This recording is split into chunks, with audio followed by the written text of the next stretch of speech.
कितना संघर्ष ना तकलीफ तो क्या खाक मजा है जीने में, कितना संघर्ष ना तकलीफ तो क्या खाक मजा है जीने में, बड़े बड़े तूफान थम जाते हैं जब आग लगी हो सीने में। हेलो नमस्कार, सुप्रभात मेरे शेर शेरियों। इंडियन सिलेक्शन अकेडमी में आपका दिल खोलकर स्वागत है।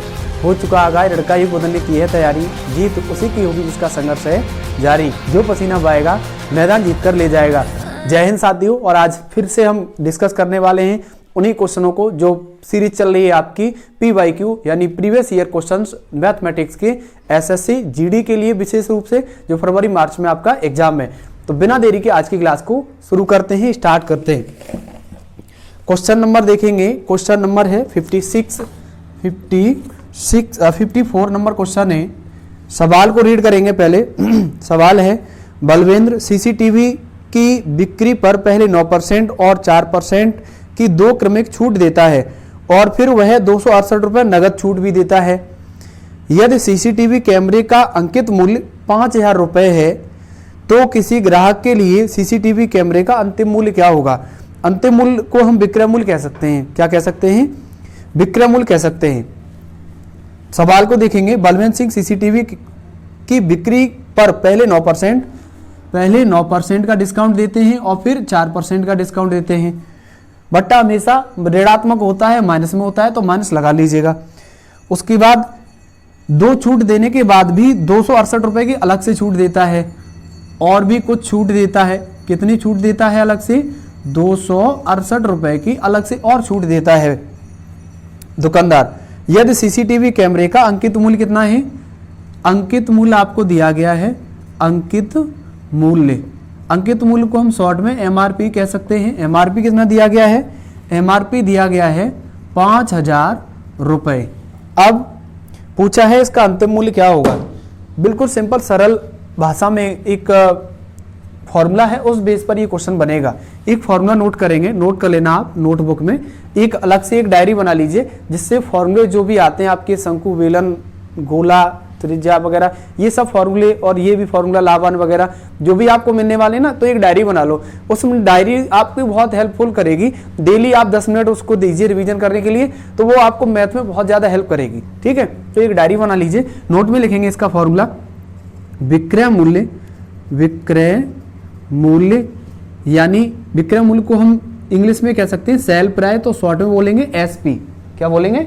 SP is equal to MRP यानी अंकित मूल्य, तो मैं शॉर्ट में MRP लिख दे रहा हूं। ठीक है, इनटू D फॉर डिस्काउंट बट्टा, ये इसका फॉर्मूला होता है और इसी फॉर्मूले पर ये सवाल बनना है। तो वैल्यू को रखेंगे, हमें SP निकालना है। ठीक है, तो MRP कितना है? 5000। MRP 5000 है। डिस्काउंट कितने हैं? देखो एक बात ध्यान रखना, इसमें दो डिस्काउंट दिए गए, दो डिस्काउंट दिए जाए, चाहे 3 दिए जाए, चाहे 4 दिए जाए, चाहे 5 दिए जाए, सब इसी पर लगाने होते हैं MRP पर। किस पर? MRP पर, अंकित मूल्य पर। तो लगाओ, पहला कितना बट्टा है? 9% है तो 9% 100 से घटा दीजिए, कितना बचेगा? 91% है तो भाग में 100 आ जाएंगे। फिर दूसरा 4% है तो कितना बचेगा? 96/100।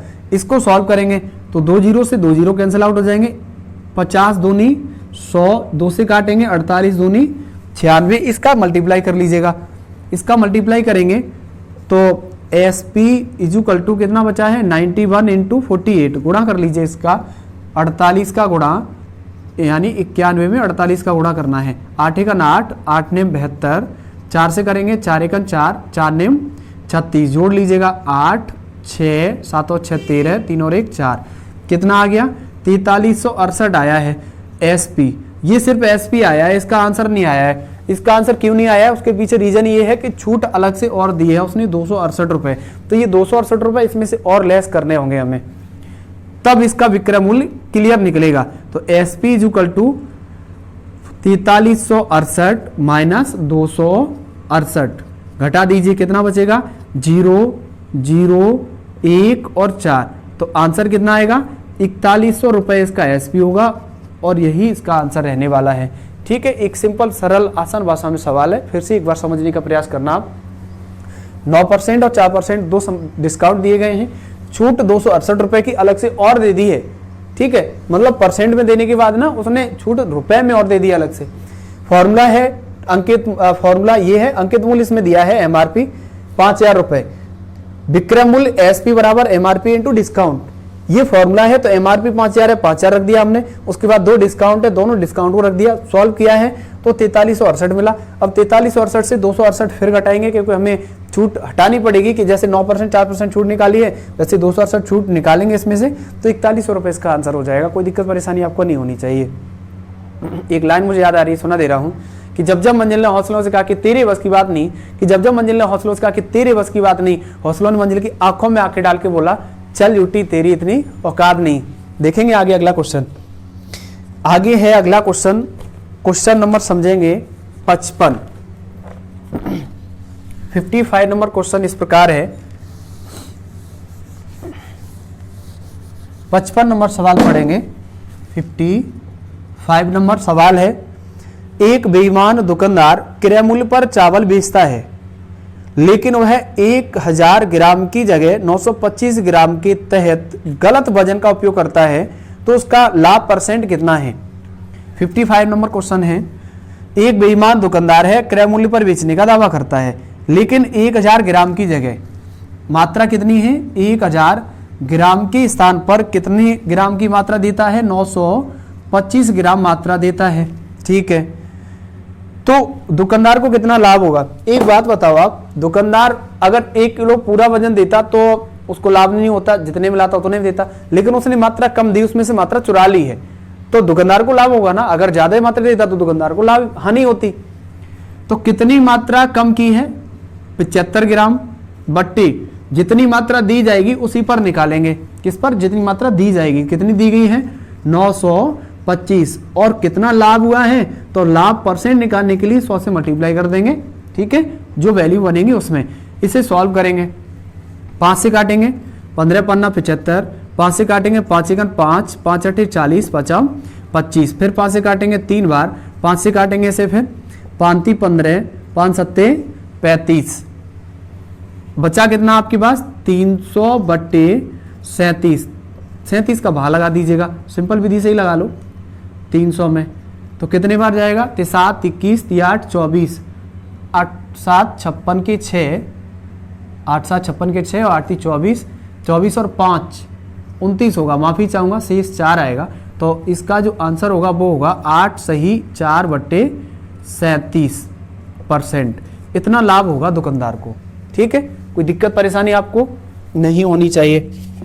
इसको आगे पॉइंट में भी कर सकते हैं, क्योंकि पॉइंट में ऑप्शन दिया है तो इसका भाग लगाएंगे तो 8.11 बार जाएगा। आप पॉइंट में कर दीजिए चाहे ऐसे कर दीजिए।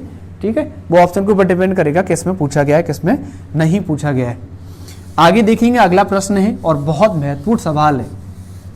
क्वेश्चन नंबर देखेंगे 56 नंबर सवाल है। सवाल को पहले रीड करेंगे। एक ठोस लम्बवृत्तीय बेलन जिसके आधार की त्रिज्या 22.5 सेंटीमीटर है और जिसकी ऊंचाई 24 सेंटीमीटर है को पिघलाकर एक लम्बवृत्तीय शंकु के आकार में ढाला जाता है जिसके आधार की त्रिज्या 36 सेंटीमीटर है। इस शंकु की ऊंचाई कितनी होगी, इस शंकु की ऊंचाई कितनी होगी। देखो इसमें दो टॉपिक हैं, एक तो बेलन है और एक शंकु है, तो इनको पहले डिस्कस करते हैं फिर सवाल पर आते हैं जिससे आराम से अच्छे से समझ में आ जाए। पहले क्या है बेलन, बेलन के बारे में समझेंगे। पहले बेलन होता क्या है।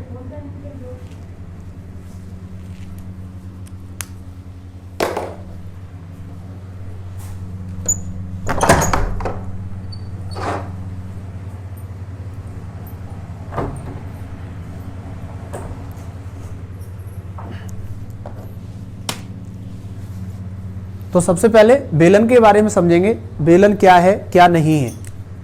बेलन की आकृति को सबसे पहले समझिए आप। इस टाइप की आकृति होती है जिसमें त्रिज्या हाइट, ठीक है, दोनों चीजें होती हैं। ये दोनों वृत्ताकार हैं इसके भाग। बेलन को हम ऐसे समझ सकते हैं जैसे जो गैस का सिलेंडर होता है वो एक बेलनाकार होता है, ठीक है, तो वही इसका रूप है। यहां से यहां तक ये इसकी हाइट है जिसे स्मॉल h मान सकते हैं, और यहां से यहां तक ये इसका भाग स्मॉल r त्रिज्या मान सकते हैं। ये इसका सेंटर बिंदु O और इसका ये सेंटर बिंदु O' मान सकते हैं। अब इसके कुछ बेसिक से फॉर्मूले हैं, आप लिखेंगे।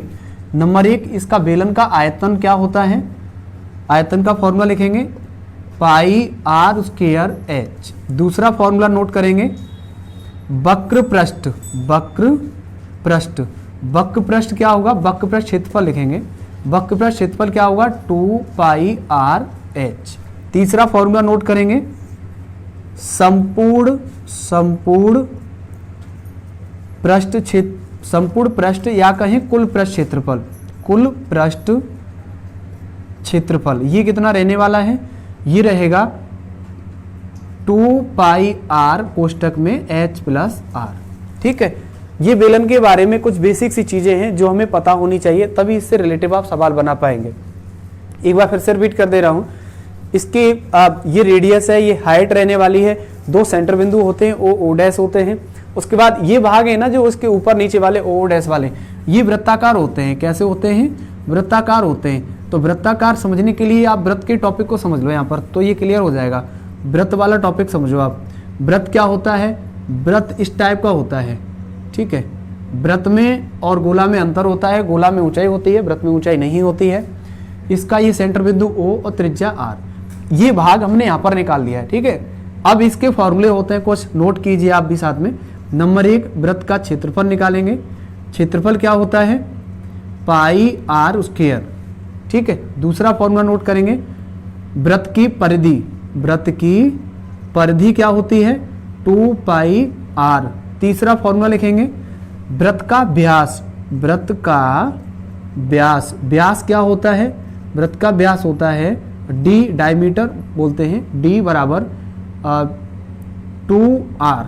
ठीक है, ये 3 फॉर्मूले हैं जो वृत्त पर बनते हैं ज़्यादातर, और वृत्त से रिलेटेड अगर कोई सवाल आता है तो इन फॉर्मूले से ही हम बना सकते हैं इजीली। आगे इसमें शंकु और है टॉपिक, तो शंकु टॉपिक को समझने के लिए मैं इसको हटाना पड़ेगा कि ठीक है, इसको नोट कर लेना, ये फॉर्मूले सब एक डायरी पर नोट कर लेना, ये फॉर्मूले सब एक डायरी पर नोट कर लेना आप। ठीक है, आगे शंकु के पहले फॉर्मूले नोट करेंगे, उसके बाद इस सवाल को बनाएंगे। क्वेश्चन नंबर 56 ही चल रहा है ना।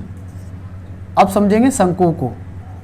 शंकु को मैंने पिछली क्लास में भी डिस्कस किया है, फिर एक बार डिस्कस कर लीजिए, कोई दिक्कत परेशानी नहीं होनी चाहिए आपको। ठीक है, यहां से यहां तक ये हाइट रहने वाली है इसकी, और ये सेंटर बिंदु ओ, यहां से यहां तक ये रेडियस, और इसकी ये त्रिज्या होती है, जिसे बोल सकते हैं हम तिर्यक ऊंचाई। क्या होती है, तिर्यक ऊंचाई। त्रिज्या ये रहेगी, ये तिर्यक ऊंचाई रहेगी, तिर्यक ऊंचाई।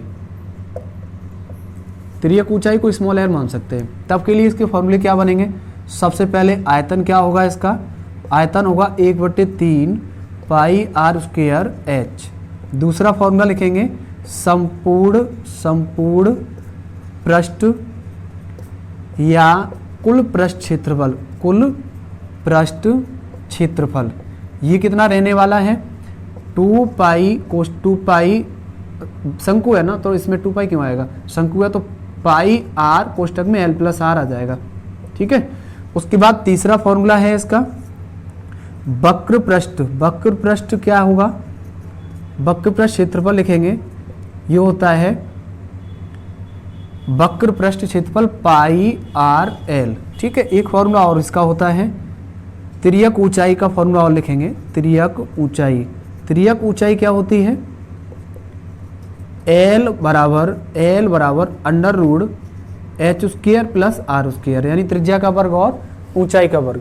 शंकु में एक त्रिज्या और एक हाइट होती है, एक वृत्ताकार भाग भी होता है, वृत्त के बारे में बता दिया गया है आपको। इसका आयतन होता है 1/3 पाई आर स्क्वायर एच। संपूर्ण पृष्ठ या कुल पृष्ठ क्षेत्रफल होता है पाई आर कोष्टक में l प्लस आर। वक्र पृष्ठ क्षेत्रफल क्या होगा पाई आर एल। उसके बाद तिर्यक ऊंचाई क्या होगी l equal to under root में H square plus R square. अब सवाल को बनाओ, अब सवाल बना देंगे आप। 56 नंबर सवाल अब रीड करते हैं और बनाते हैं, क्योंकि आप फॉर्मूले आपके पास हैं तो इजीली बनाएंगे।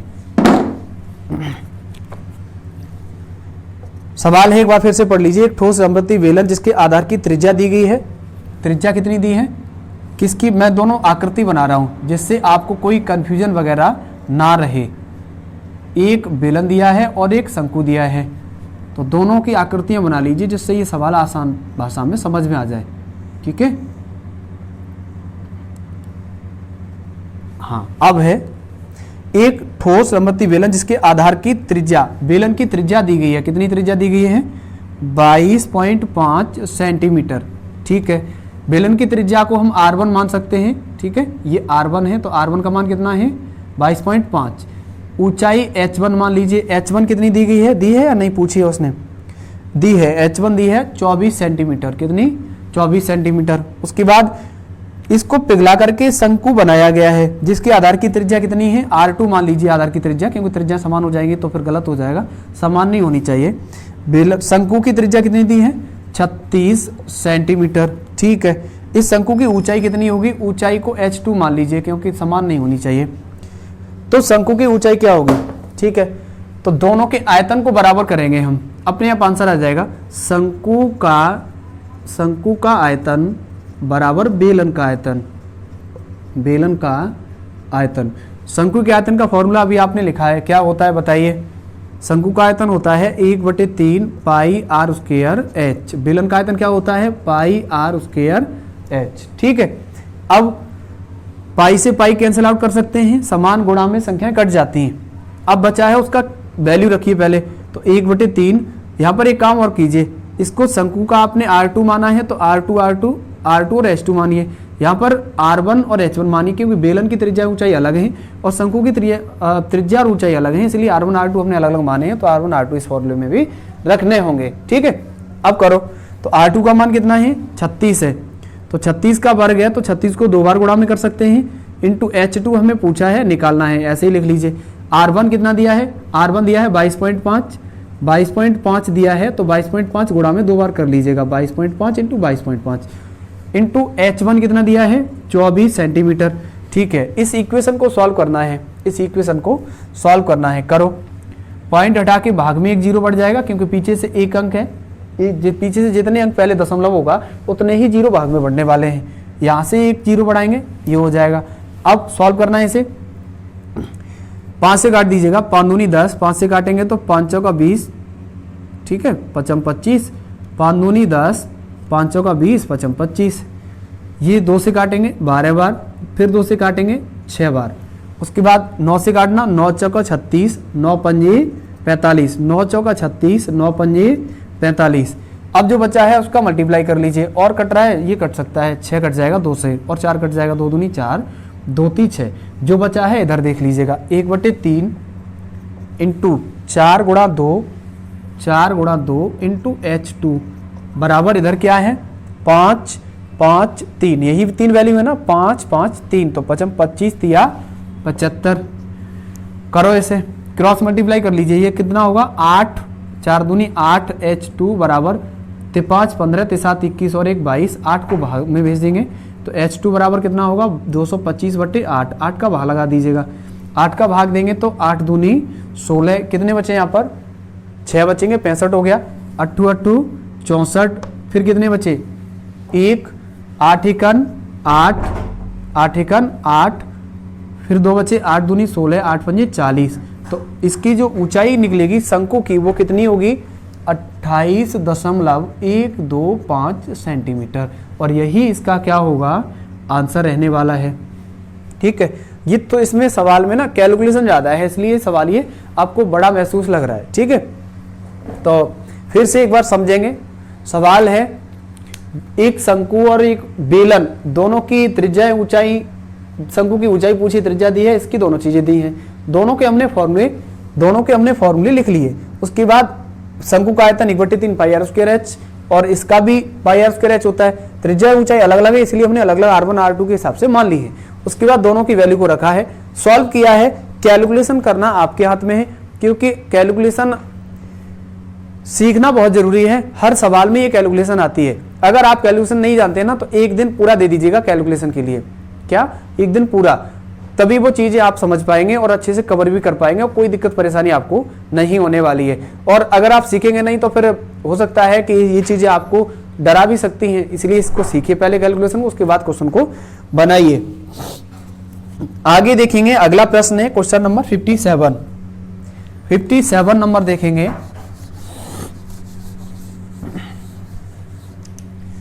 क्वेश्चन नंबर है 57। ये टाइम एंड वर्क से आया हुआ सवाल है। 24 पुरुष एक काम को 9 दिन में पूरा करते हैं। उनके काम शुरू करने के 3 दिन बाद 8 पुरुष और आ जाते हैं। उन सभी को शेष कार्य को पूरा करने में कितने दिन लगेंगे? समझेंगे। 24 पुरुष एक काम को 9 दिन में करते हैं। 24 पुरुष एक काम को 9 दिन में करते हैं, ठीक है। उसके बाद है काम शुरू होने के 3 दिन बाद, 3 दिन बाद 8 पुरुष और आ जाते हैं, तो 8 पुरुष इसमें और आ जाएंगे। तब पूछा गया है कि शेष कार्य कितना, शेष कार्य कितने दिन में समाप्त होगा, कितने दिन में समाप्त होगा, कितने दिन में समाप्त होगा। समझिए पहले से बनाएंगे कैसे। देखो 24 पुरुष किसी काम को 9 दिन में करते हैं। 24 पुरुष किसी काम को 9 दिन में करते हैं, ठीक है। 3 दिन बाद 8 पुरुष और आ गए, मतलब 3 दिन बाद 8 पुरुष और आ जाएंगे, तो ये जुड़ी तो जाएगा, व्यक्ति बढ़ी तो जाएंगे, तो 8 इसमें ऐड कर देंगे। उसके बाद 3 दिन बाद है तो 6 ही दिन तो शेष बचेंगे ना। शेष दिन कितने बचेंगे? 24 पुरुष 9 दिन कार्य करते हैं, 3 दिन बाद शेष कार्य, 3 दिन बाद 8 और आ गए, तो शेष कार्य कितने दिन में होगा? तो 9 दिन हमें टोटल दिया है, 9 दिन टोटल में से 3 दिन घटा दें तो 6 दिन बचेंगे। अब कैसे सॉल्व करेंगे? देखो इसके लिए एक फॉर्मूला नोट कीजिए, ये टाइम एंड वर्क से आया हुआ सवाल है। उसमें एक फॉर्मूला होता है MDH वाला, M1D1H1 अपॉन W1 और R1 बराबर M2D2H2 अपॉन W2 R2, ठीक है। इसमें ये M1 M2 क्या है? M इसमें आदमी है, मैन, D दिन, H क्या है? H घंटे हैं, हावर है, ठीक है, घंटे हैं, हावर है, और W क्या है? काम है, कितना काम किया है, वर्क, और R क्या है? R रुपए हैं, कितने रुपए उसे काम के लिए मिले हैं व्यक्तियों को। ये फॉर्मूला याद कर लेना, ये फॉर्मूला बहुत काम का है, टाइम एंड वर्क से इससे सवाल आते रहते हैं ज़्यादातर, ठीक है। तो इस फॉर्मूले को आप कवर कर लेना, याद कर लेना अच्छे से। अब कैसे बनाएंगे? देखो इसमें 24 आदमी थे पहले, 24 का 8 व्यक्ति और बड़े हैं, ये बाद में बड़े हैं, 24 व्यक्ति हैं। देखो M1 तो व्यक्ति आ गए, कितने दिन काम रह गया है, जो रह गया है उसी दिन का लगाएंगे, 6 दिन का रह गया है ना, 6 से गुणा करेंगे बराबर। अब टोटल व्यक्ति कितने हो गए बाद में? 24 और 8 32, ठीक है, इनटू अब कितने दिन में समाप्त होगा? D2 पूछा है तो D2 लिख लीजिए। अब सॉल्व करो, इस इक्वेशन को सॉल्व कर लो, आंसर आ जाएगा। 8 चौका 32, 8 तिया 24, 2 दूनी 4, 2 तिया 6, 3 त्रिका 9 बराबर 2D2। D2 का मान निकाल लीजिए, D2 का मान निकाल लीजिए, तो इधर देख लीजिएगा 9 बट्टे गुणा में हैं 2 तो भाग में चले जाएंगे बराबर D2, ठीक है। 2 का भाग लगा दीजिएगा, तो 2 चौक 8, 4 सही 1/2 दिन इसका करेक्ट आंसर आने वाला है। D2 बराबर 4 सही 1/2 और यही इसका क्या होगा? आंसर होगा। तो ऑप्शन इसमें जो सही होगा वो होगा ऑप्शन नंबर सी। उसने पॉइंट में कर दिया है, कोई बात नहीं, आप भी पॉइंट में कर दीजिएगा, 4.5 डेज, ठीक है। यही इसका आंसर रहने वाला है, ठीक है। इसमें कोई दिक्कत परेशानी, एक बार फिर से समझ लीजिएगा क्वेश्चन को, एक बार इस क्वेश्चन को फिर से समझेंगे। 24 पुरुष किसी काम को 9 दिन में कर सकते हैं, 24 पुरुष किसी काम को 9 दिन में कर सकते हैं, 3 दिन बाद 8 व्यक्ति और आ गए, तो शेष कार्य कितने दिन में समाप्त होगा? ये सवाल है आपका। अब बनाना कैसे है, ये फॉर्मूला ध्यान रखना होगा, ठीक है, ये फॉर्मूला आपको ध्यान रखना होगा। अब M आदमी है, D दिन, H घंटे, W कार्य और R रुपए, इस पर बड़े बड़े सवाल बनते हैं जब आप टाइम एंड वर्क करेंगे तब। अभी के लिए सिर्फ इसी मतलब क्वेश्चन से रिलेटिव ही जानकारी ले लीजिएगा। तो 24 व्यक्ति 9 दिन में करते हैं, 8 और आ जाएंगे, तो ये काम कितने दिन समाप्त होगा पूछा है। तो 24 व्यक्ति सीधा 24 लिखा, उसके बाद ये 6 क्यों लिखा है? क्योंकि 6 दिन का काम बचा हुआ है, और इस 6 दिन के काम को कौन करेंगे? टोटल व्यक्ति करेंगे जो आए हैं वो।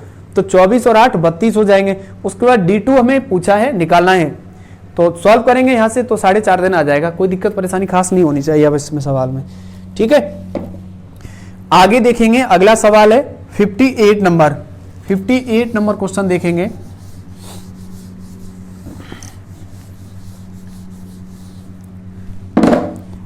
58 नंबर सवाल देखेंगे।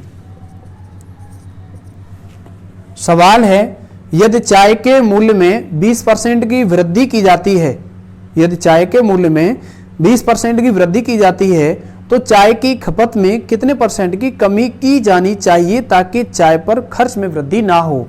बिल्कुल सिंपल, सरल और आसान भाषा में सवाल है, परसेंटेज वाले चैप्टर से आया हुआ है। तो इसके लिए भी फॉर्मूला लिखो भैया, R% की वृद्धि, R% की वृद्धि के लिए फॉर्मूला होता है R/100 + R × 100, क्योंकि परसेंट है। एक फॉर्मूला ये और एक फॉर्मूला और लिखेंगे, जब R% की कमी की जाए, R% की कमी की जाए तो R/100 - R × 100। ये दो फॉर्मूले ही बहुत ज़्यादा यूज होते हैं ऐसे सवालों में जिसमें सिंगल % आपको दिया जाता है। अब सवाल में दिक्कत क्या है, सवाल में दिक्कत ये है कि दोनों चीजें दी हैं उसने, कमी और वृद्धि, लेकिन हमें फॉर्मूला कौन सा लगाना है, वृद्धि वाला लगाना है या कमी वाला लगाना है। एक बार सवाल को फिर से रीड कीजिए, यदि चाय के मूल्य में 20% की वृद्धि की जाती है, सबसे पहले जो सवाल में कहा जाएगा ना, उसी चीज को आपको अप्लाई करना है, उसी फॉर्मूले को आपको अप्लाई करना है। पहले इसमें सवाल में वृद्धि दी गई है तो वृद्धि ही अप्लाई कर दीजिए। अगर पहले सवाल में कमी दी जाती तो कमी ही मतलब अप्लाई करते हैं इसमें। एंड में उसने कमी पूछी कितनी हुई है तो कमी वो नहीं, स्टार्टिंग में जो कहा जाएगा वही फॉर्मूला में रखना होगा। तो 20% की वृद्धि है, 20% वाला फॉर्मूला लगा लीजिए, इसमें रखिए मान। तो 20% की वृद्धि, तो 20/100 में 20 जोड़ेंगे, 120 × 100। सॉल्व कीजिए से, 0 से 0 कट जाएगा, 2 × 2, 2 × 12, फिर 2 से काटिए, 2 × 3 = 6, 2 × 10, 50/3, 3 का भाग लगा दीजिएगा।